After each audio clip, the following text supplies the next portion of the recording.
yarabilir ki? Çocukça bir aşk deyip de geçme, sakın gülme halime. Nasıl olduğunu anlayamadım ama seviyorum seni delicesine.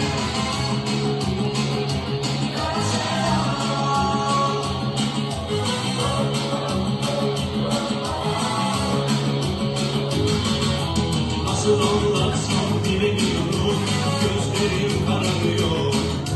Tepedağlı oldu dünya tersine sanki. Bütün aşıklar el ele kol kola çırılçılı gidiyor. Ben sevduğum gerisi de tek başıma gibi inan ki. Kara sevda, kara sevda, dedikleri yalan olabilir ki? Kara sevda, kara sevda, seni benden kim ayırabilir ki? Çocukça bir aşk deyip de geçme, sakın gülme halime. Nasıl olduğunu anlayamadım ama seviyorum seni delicesine.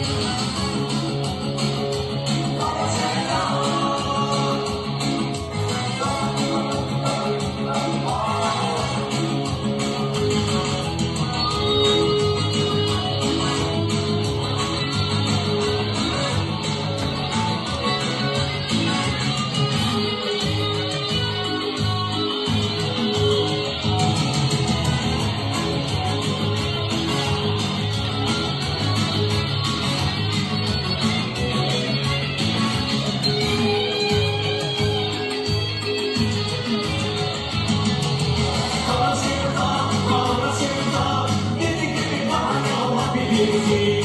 Kara sevda, kara sevda, seni benden kim ayırabilir ki? Çocukça bir aşk deyip de geçme, sakın gülme halime.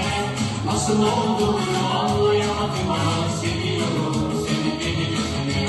Çocukça bir aşk deyip de geçme, sakın gülme halime. Nasıl olduğunu